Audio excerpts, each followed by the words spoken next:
Vandeham Sri Guru Sri Juta Padakamalam Sri Gurun.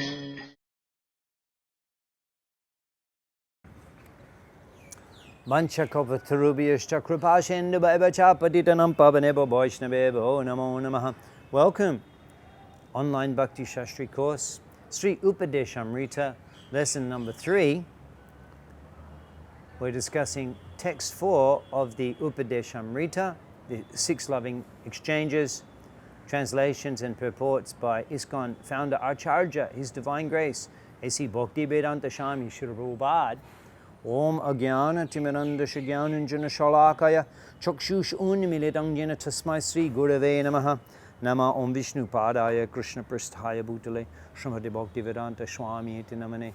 Namaste Saraswati Deve Gaudavani Pracharyane Nirvishesha Shannavari Prashtatade Shatarane Sri Krishna Chaitanya Prabhu Nityananda Shri Advaita Gadadha Srivasadi Gaur Bhakti Vrinda. Hare Krishna, Krishna Krishna, Hare Hare, Hare Rama, Rama Rama, Hare Hare. Let's begin by chanting the 4th verse of the Upadesamrta. Tadati pradigranati guyam akyati prichati bhungte bhojayate chaiva sadvidham pratilakshanam. Dadati is giving gifts, pratigranati receiving gifts, Guyam, confidential, Akyati, explaining, and Prichati, inquiring. Guyam Akyati Prichati is inquiring confidentially. Bhungte, eating, and Bhojayate, feeding others. Krishna Prasadam, Sad Vidham Pritilakshana. These are the 6 exchanges of love amongst devotees. In his purport, Prabhupada is explaining, in the previous verse, Srila Rupa Goswami advised that one should renounce worldly association and keep company with the devotees. Sangat tyagat satobrite. The International Society for Krishna Consciousness has been established to facilitate these 6 kinds of loving exchanges between devotees. Here in this picture, we can see the devotees on the Navadeep Mandal Parikrama engaging in some of the 6 loving exchanges.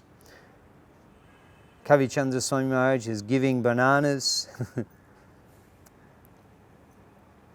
Amiya Vilas Maharaj is accepting the coconut. The devotees are discussing Krishna consciousness and they're hearing. In this way, they're enjoying devotional association and they're enjoying exchange of love with each other. Of course, the principle of Dadati Pratigrinati is very commonly demonstrated and performed in the Krishna consciousness movement. Devotees often, upon visiting the holy dham, may return and give some gifts to other devotees, and in that way share love. And when the devotees offer us gifts, then we receive those gifts very enthusiastically, very graciously. In this way we're exchanging love and affection.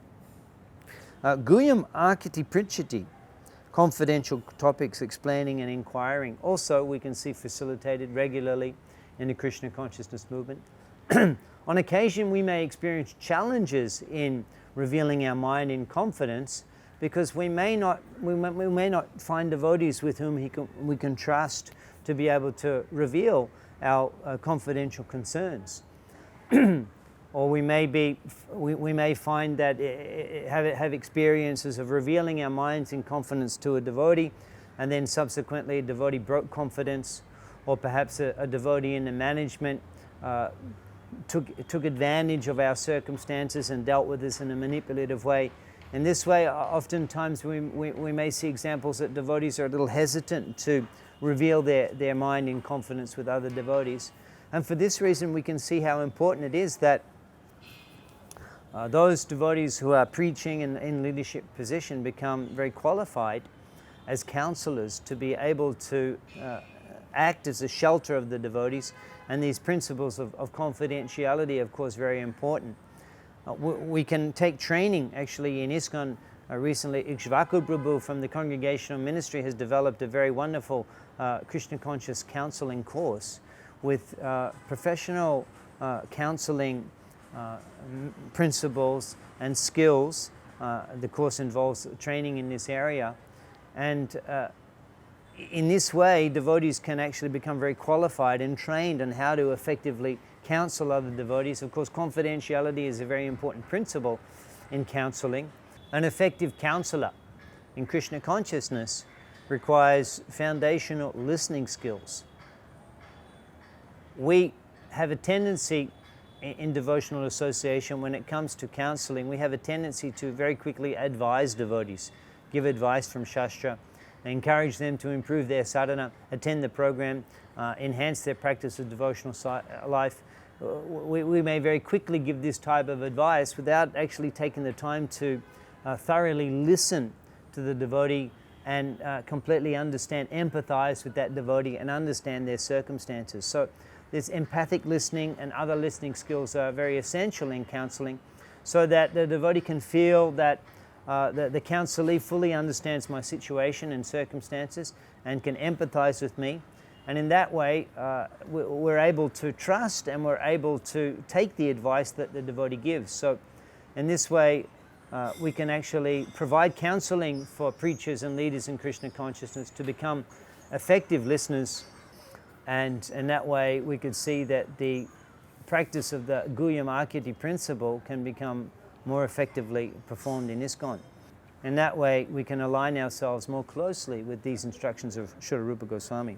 As Srila Prabhupada comments in his purport, the International Society for Krishna Consciousness has been established to facilitate these 6 kinds of loving exchanges between devotees. This is essentially what ISKCON is all about. This is why Prabhupada established a society, a worldwide society. This is why Mahaprabhu has predicted that there will be a center of Krishna consciousness in every town and village, so that we can exchange in this way, we can interact in this way with each other, and in that way we can align ourselves with the teachings of Rupa Goswami, and in that way we can together in a very wonderful Paramahansa society, we can help each other in Krishna consciousness. And these are the methods in which we can do that.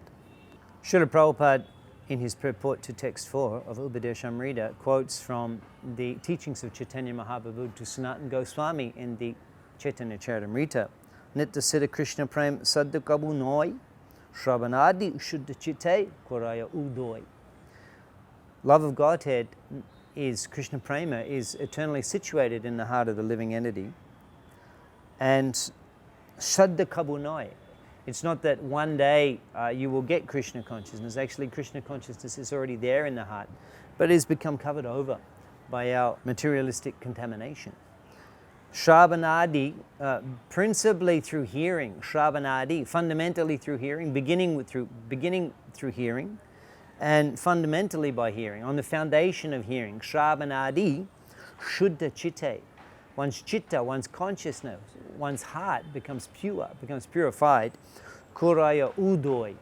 And then there is udoi, there is a natural arising, an awakening of love of Godhead, which is eternally dormant in the heart of the living entity. Prabhupada's commenting that this awakening of love of Godhead in the heart of all living entities can be facilitated by preaching Krishna consciousness, through providing these 6 types of interactions with people in general.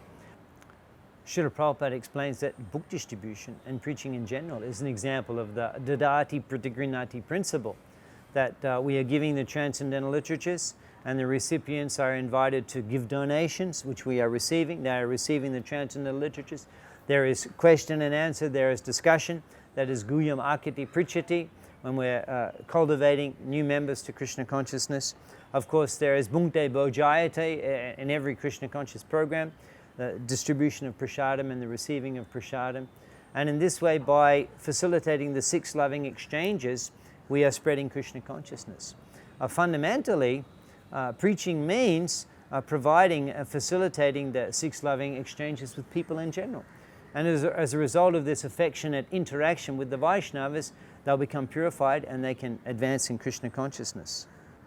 In his commentary on the Upadesamrita, Siddhanta Saraswati Thakur explains, exchanging love with devotees who are of the same aspiration as oneself and who are affectionate to oneself enhances one's bhakti.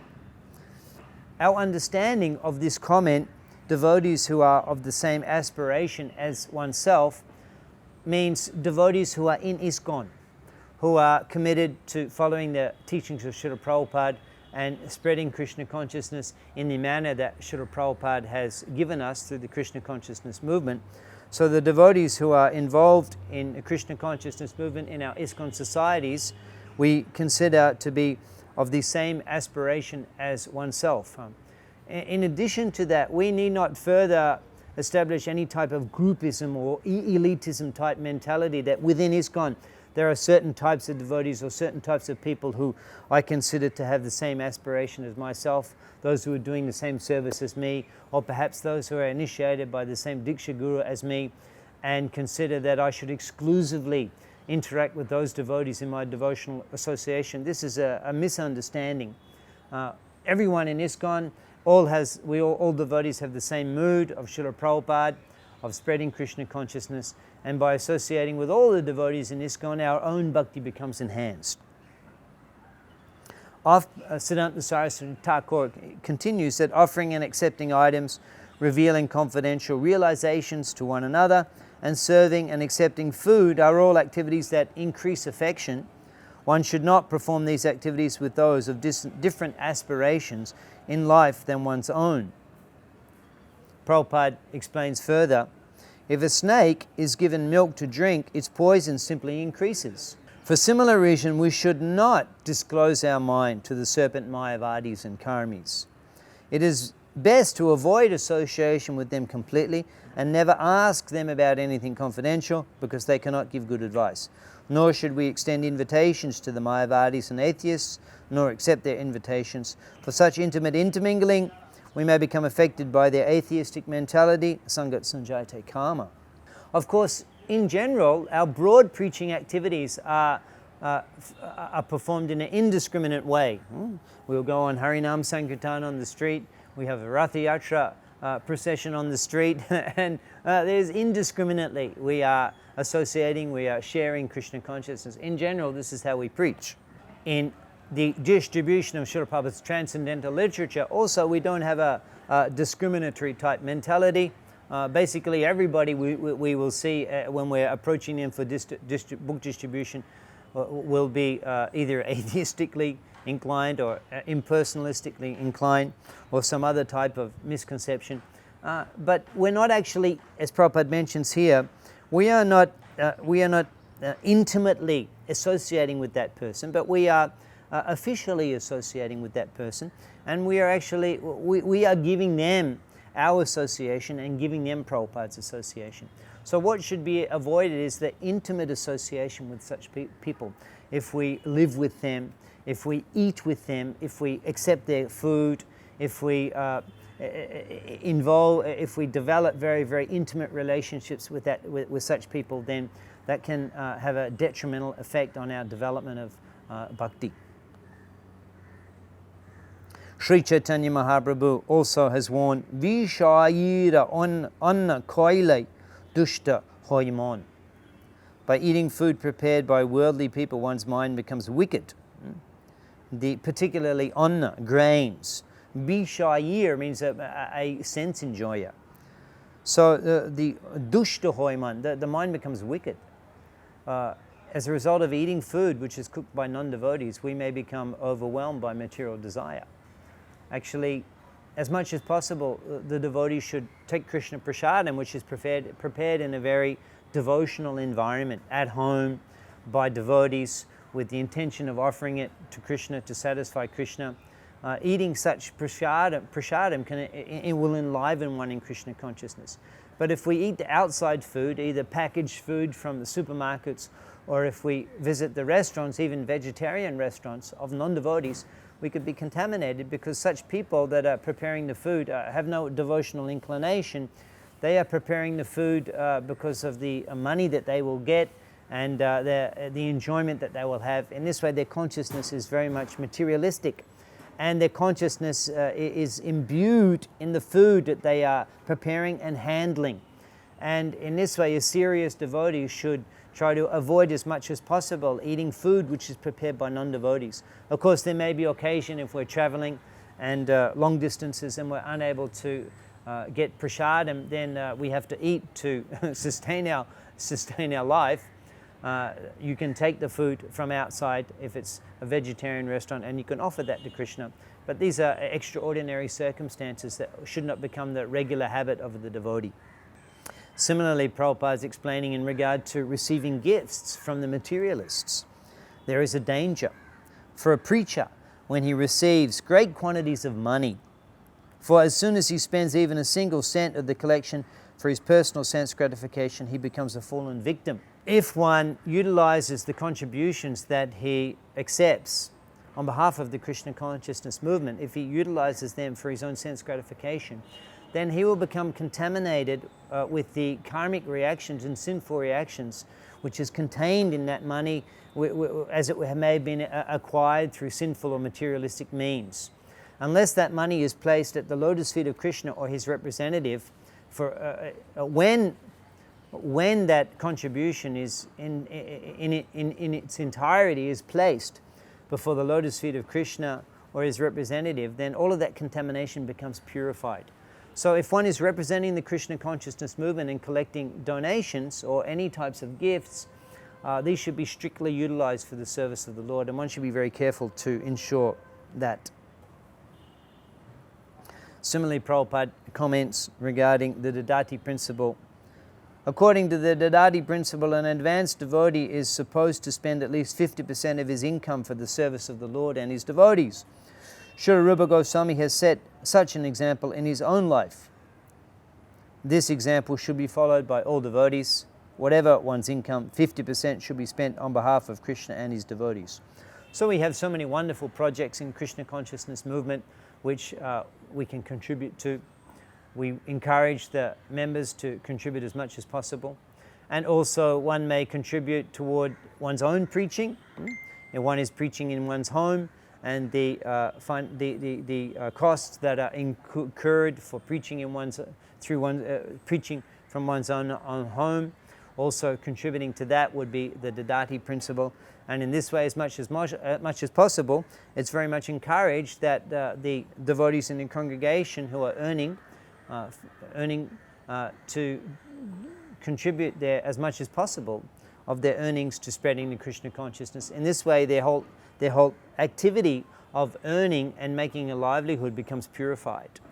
In his overview of the Upadesamrta, Thakur Bhaktivinoda explains text 1 as being symptoms of a Madhyam Adhikari, text 2 to 4 being the external devotional practices of a Madhyam Adhikari, avoiding the 6 detrimental activities and cultivating the 6 favorable activities, and the 6 loving exchanges. In fact, there's a very beautiful song by Thakur Bhaktivinoda, Vaishnav Thakur, in which he explains Chaya Bega Domi. You please purify me from the 6 bags, the 6 pushings. Chaya Dosha Shoti. You purify me from the 6 contaminatory activities, dosha. And Chaya Guna Dehodasa, you bestow upon me the 6 good qualities. Chaya Guna Dehodasa. Chaya Shata Shanga. You bestow upon me the 6 types of loving exchanges. And in this way, Thakur Bhaktivinoda is explaining that these verses are dealing with the external activities, devotional practices of a Madhyam Adhikari. Texts 5 and 8, which we'll be looking at in the subsequent lessons, dealing with the internal vision of the Madhyam Adhikari, and texts 9 to 11 are dealing with the order of worshipable places. In this way, Thakur Bhaktivinoda has analyzed the Upadesamrta. So Prabhupada concludes his purport to text 4 of Upadesamrta. The conclusion is that we should always keep company with devotees, observe the regulative devotional principles, follow in the footsteps of the acharyas, and in full obedience carry out the orders of the spiritual master. In this way, we shall be able to develop our devotional service and dormant Krishna consciousness. Srila Prabhupada ki.